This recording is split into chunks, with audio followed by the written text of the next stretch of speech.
पसारा खूप मोठा आहे आणि आमच्या जरा मनुष्यबळ असतं आमच्या शाळेत. आमच्याकडे शिक्षकांना तुम्ही खाडीकडे थांबवून घेता. आपले जे शिक्षक होते त्या बंद झाल्या शाळा. महापालिका शिक्षकांना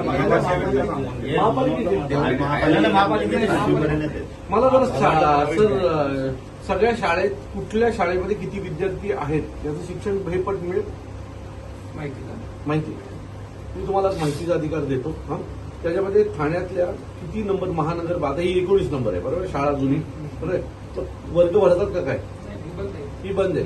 ज्या शाळेंचे भरतात त्यांचं तर शिक्षण पण द्या ना, किती विद्यार्थी आहेत काय ते. इथे किती फक्त 19 नंबर आहे? नाही, बंद झाली. ही बंद झाली शाळा. 19 आणि 18 नंबर, 19 आणि 18 नंबर, आणि 20 ना 18 आणि 20. गुजराती काहीतरी होती नाही. हा, गुजराती वरती लास्ट फ्लोअरला. ती पण बंद नाही, झाली. 100 नंबर होती. 20, 19, 100 आणि ती गुजरात्यांची होती. इथे मेजरली 19 नंबर शाळा होती. हा, ती माझ्या माहितीनुसार. मराठी माध्यमाची शाळा होती. हो. आणि या इथे हळूहळू बाजूला चांगल्या म्हणजे खाजगी शाळा झाल्या आणि इथला काही वस्त्या वाड्या कमी झाल्यामुळे इथली पटसंख्या हळूहळू त्यांनी कमी केली. आणि ही जेव्हा नवीन बिल्डिंग बांधली त्यावेळेला ह्या कॉन्ट्रॅक्टरनी ही बिल्डिंग बांधायला अनेक वर्ष आधी रखडवली. त्या काळामध्ये ते विद्यार्थी दुसरीकडे शिफ्ट केलेले होते. ही मला माहिती असायचं कारण याच्यावरती मी काम केलेलं होतं म्हणून मला माहिती आहे. याच्यामध्ये काही इथल्या जुन्या जे आता दिवंगत काही पुढाऱ्यांचं याच्यामध्ये काही वेगळे हे होते. नंतर ही इमारत तयार झाली. ही तयार झाल्यानंतर मग त्यावेळेपर्यंत मुलं सगळी विखुरलेली होती आणि मुलांची पटसंख्या पण एकदम कमी झालेली होती. मग नंतर काय झालं, ती शाहू मार्केट आणि हे ते सगळं रिडेव्हलपमेंटचं सगळं वारं व्हायला लागलं आणि यांनी तिकडनं ती शिक्षण विभाग या शाळेमध्ये मग जागा काहीतरी वापरली गेली पाहिजे. आपण 4 वर्षापूर्वी जागा मागितली होती, आठवतं? त्यावेळेला इथे काही नव्हतं. त्यानंतर मग यांनी शिक्षण विभागच इकडे हलवून टाकला का, तर ती जागा ऑक्युपाय करून घेतली. मागू नये परत. खाली काय खाली ते रोटरीचा हॉल कसला आहे? रोटरीला दिलेला आहे खाली स्थावर विभागाने. ओके. रोटरीचे तिथे काही उपक्रम, शैक्षणिक उपक्रमचे हॉल आपल्याला हे वापरतो, आपण वापरतो. आम्ही पण वापरू शकतो. त्याचं काय भाडे? कोण पाहतं त्याचं सगळं? रेडी रेकनर सुद्धा आहे. साळवीला बोलवा. शाळेनं बोल. 25,000 एखादं बसवतात. काय आहे, हे सेल्फ फायनान्स स्कूल आहे. हो. यांच्या शैक्षणिक कागदपत्र काय आपल्याकडून तपासली जात नाही. तिथे संस्था त्यांची तपासली, पण त्यांनी क्वालिफाईड शिक्षण शासनाने जे ठरवून दिलेले आहे ते भरणं त्यांना मॅन्डेटरी आहे. तशा- सरपंच व्हिजिट कधी तर तुमचा अधिकार आहे ना, शिक्षण हो ना, अधिकारी. आमच्या भेटी चालू असतात. त्या ठिकाणी जे निदर्शन असेल तर त्याच्यावर तुम्ही कारवाई. अचानक गेलात तरच ते तुम्हाला भेटणार आहे. सरपंच गेलं ते दाखवत. आता हा बघा, हा अभ्यासक्रमात हिंदी स्पष्ट वाक्यात आलेलं आहे. हिंदी. हे बघा. हो हो, बघितलं. मगाशी झालं. आता याला काय त्याच्यावर आम्ही नोटीस काढतो. इथे तुम्ही यादी दिलेली आहे 5-6 शाळांची, यांना नोटीस काढतो. सर्व शाळांकरता हा, सगळ्या सर्व शाळा. शाळांकरता एक सर्वसमावेशक सूचना लेखी पुन्हा एकदा देतो. आता हे सीबीएसईला पण अलाउड आहे का हिंदी? तिसरी भाषा सीबीएसईला हिंदी असेल पण मराठी त्यांना कंपल्सरी आहे. त्यांची मात्र माध्यम भाषा एक आणि दुसरी आपली राज्याची भाषा. ओके. मराठी त्यांना कंपल्सरी आहे. आणि हिंदी पहिलीपासून. हिंदी आता ते सीबीएसईच्या अभ्यासक्रमात असेल ते बघावं लागेल जरा पहिलेपासून आहे का नाही ते, कारण त्याचं सगळं काय हा, पण आपल्या जी आपल्या नियमात त्याच्या बाबतीत काय आहे? ते जरा बघावं लागेल. सीबीएसईचा करिक्युलम काय आहे. स्टेट बोर्डमध्ये सध्या तरी पहिलेपासून इंग्रजी आणि मराठी स्टेट बोर्डचा. ओके. हिंदी 5वी पासून जे पूर्वीपासून आहे ते तसं सुरू आहे. आपण जो विषय हाताळला त्यामुळे सीबीएसईला आहे हिंदी, फक्त संस्कृत विषय ऑप्शनला ठेवला आहे. सीबीएसईला सीबीएसईला हिंदी आहे पहिल्यापासून, हा. फक्त संस्कृत विषय हिंदी आणि optional संस्कृत ऑप्शन आहे की मराठी आणि संस्कृत ऑप्शन आहे? नाही, राज्याची भाषा एक हिंदी भाषा आणि इंग्लिश. एक माध्यम भाषा असते. त्यांची त्या राज्याची भाषा माध्यम भाषा म्हणून इंग्लिश, राज्याची भाषा म्हणून मराठी आणि तिसरी भाषा मग त्यांना हिंदी असते. ते म्हणतात की हिंदीला संस्कृत ऑप्शन, पण मराठी आहे सगळ्यांना. आणि त्या आम्ही तशा सूचना दिलेल्या आहेत. आमचं पर्यवेक्षण पण चालू असतं.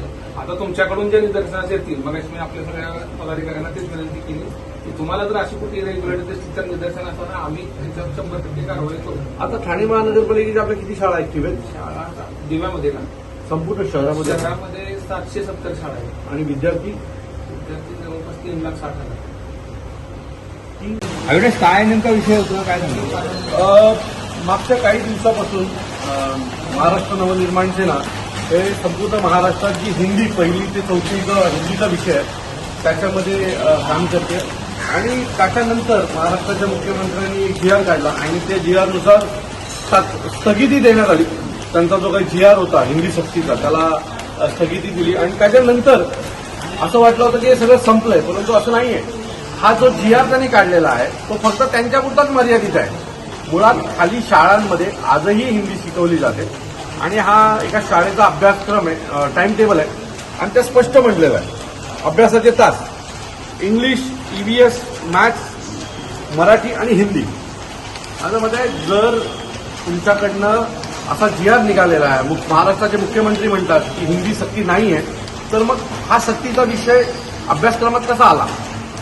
तो असं अनेक शाळांमध्ये चालू आहे आणि याचा आज आम्ही ठाण्याचे शिक्षण अधिकारी आहेत त्यांना भेटलेलो आहोत आणि त्यांना आता तात्काळ मागणी केली आहे. कारण आम्ही ज्या ज्या शाळेमध्ये आमचे महाराष्ट्र सैनिक जातात त्यांना तिथे सांगितलं जात आहे की आम्हाला सरकारकडून कुठल्याही प्रकारचा GR आलेला नाहीये, आम्हाला पुस्तकं आलेत त्यामुळे आम्हाला ते शिकवायला लागतात. आज शिक्षण अधिकाऱ्यांना आम्ही भेटलेलो आहे आणि शिक्षण अधिकाऱ्यांना आम्ही सांगितलेलं आहे की तात्काळ 24 तासाच्या आत असा GR काढावा की हिंदी ही पहिली ते चौथीच्या कुठल्याच जरी शाळेत शिकवली गेली तर त्या शाळेवर कारवाई केली जाईल असं GR त्यांनी आम्हाला शब्द दिलेला आहे की पुढच्या 24 तासात काढला जाईल. आणि तसं जर नाही निघाला तर महाराष्ट्र नवनिर्माण सेना या शाळा चालून देणार नाही, एवढं नाही. विषय असा आहे की ठाण्यातल्या काही शाळांमध्ये त्यांचा अभ्यासक्रम आलेला आहे आणि त्या अभ्यासक्रमामध्ये हिंदीचा तास दाखवण्यात आलेला आहे 3रीच्या वर्गासाठी. सो त्याची एक कॉपी आज आमच्या हातात आली. आमच्या दिव्याच्या काही शाळांमध्ये असा प्रकार घडत होता. तो आता आम्ही शिक्षण अधिकारी जे आहेत त्यांना भेटलेलो आहे आणि त्यांना सांगितलेलं आहे की ज्या ज्या शाळा हिंदी शिकवत आहेत त्या शाळांवर तात्काळ कारवाई झाली पाहिजे. त्या शाळांचं असं मत आहे की जरी GR निघाला असेल तरी आम्हाला शिक्षण अधिकाऱ्यांचा कुठल्याही प्रकारचा असा GR आमच्याकडे आलेला नाही आहे आणि आमच्याकडे पुस्तकं देखील हिंदीची आलेली आहेत. त्याच्यामुळे जोपर्यंत आम्हाला शिक्षण अधिकाऱ्यांचा कुठलाही आदेश येत नाही तोपर्यंत आम्हाला हा तास रद्द करता येणार नाही. आम्ही आता शिक्षण अधिकाऱ्यांना भेटलेलो आहे. पुढच्या 24 तासाच्या आत ते तो GR काढणार आहेत आणि सर्व शाळांना तो GR जाणार आहे आणि त्याच्यानंतर हा तास रद्द होईल. मी पुन्हा सांगतो की माननीय मुख्यमंत्र्यांनी घोषणा केल्याच्या नंतर देखील जर शाळा अशा वागत असतील तर अशा शाळेंवर शिक्षण खात्याने तात्काळ कारवाई करावी अशी महाराष्ट्र नवनिर्माण सेनेची मागणी आहे. मुलांना कुठेतरी ओझं आल्यासारखं झालं का हिंदी? मला असं वाटतं की जर सरकारचं जर शाळा ऐकत नसतील तर मग ऐकणार कोणाच्यात? यांना एवढा माज कुठला आहे? या शाळेच्या ज्या संस्था आहेत त्यांना एवढा माज कुठनं आला? जर सरकार सांगते, मुख्यमंत्री सांगतात महाराष्ट्राचे की आम्ही GR काढलेला आहे, या सगळ्या गोष्टीला स्थगिती दिलेली आहे, तर त्याच्यानंतर जर त्यांच्या अभ्यासक्रमात हिंदीचा तास येत असेल तर ते निषेधार्ह आहे आणि महाराष्ट्र नवनिर्माण सेने म्हणून आम्ही त्याचा विरोध करणार. एक तर शिक्षण अधिकाऱ्यांनी आणि सरकारने शाळांना जी काही समज आहे ती द्यावी, नाही तर महाराष्ट्र नवनिर्माण सेना आम्ही आमच्या भाषेत त्यांना समज देऊ. ABP माझा, उघडा डोळे बघा नीट.